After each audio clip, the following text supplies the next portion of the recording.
The Vietnam War lasted from 1955 to 1975. By 1963, Buddhist monks in Vietnam could no longer suffer under the persecution of the Diem regime. On June 11, 1963, a Buddhist monk named Thich Quang burned himself to death in Vietnam. Many people can still attest to what it is like to be religiously persecuted, even though now there are many laws and efforts to prevent it. For many years in his life, Thich Quang and fellow Buddhists were openly persecuted. His sacrifice, along with others, shed much-needed light on the struggles in Vietnam and led to the end of the Diem regime.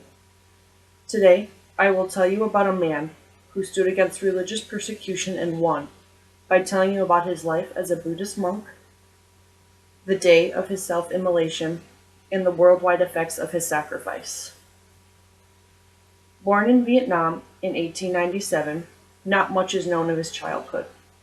He was ordained as a Buddhist monk at age 20. By 1940, he was a prominent member of the Buddhist community. Then, Diem came to power as president in 1955 in South Vietnam.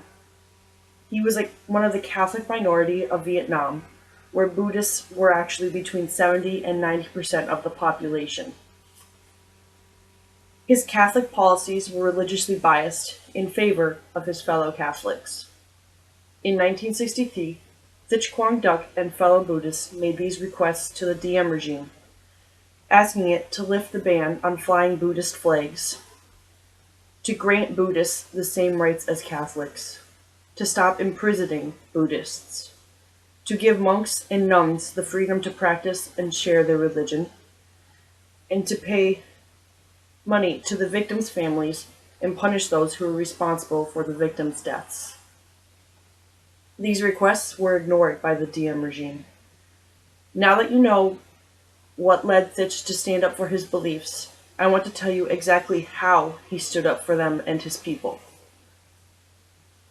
Thich had decided on his self-immolation weeks before it occurred. He prepared for it by meditating during the weeks leading up to it. On June 11, 1963, a blue sedan with Thich Quang and two other monks stopped at a busy intersection in downtown Saigon, with several hundred Buddhists following it. Him and the two fellow Buddhists got out of the car. One monk laid a cushion down in the intersection, and Thich sat on the cushion in the lotus position. The other monk poured 5 gallons of gasoline over him. Then, Thich Quang struck a match and set himself on fire. This is the famous picture in color. A New York Times reporter, David Halberstam, said, "I was to see that sight again, but once was enough. Flames were coming from a human being. His body was slowly withering and shriveling up, his head blackening and charring. In the air was the smell of burning human flesh. Human beings burn surprisingly quickly. Behind me, I could hear the sobbing of Vietnamese who were now gathering. I was too shocked to cry, too confused to take notes or ask questions, too bewildered to even think. As he burned, he never moved a muscle, never uttered a sound, his outward composure in sharp contrast to the wailing people around him. Now that you know how he stood up for his beliefs, I want to tell you exactly how his sacrifice affected the world. The self-immolation of Thich Quang had an instant widespread effect. News of the event and the picture reached the desk of John F. Kennedy in less than 24 hours. JFK then withdrew his support of Diem. By November 1963 of the same year, Diem was assassinated and the regime was overthrown. Now, I hope you understand how one man stood up against persecution after becoming a monk by setting himself on fire and affecting how the world saw their persecution.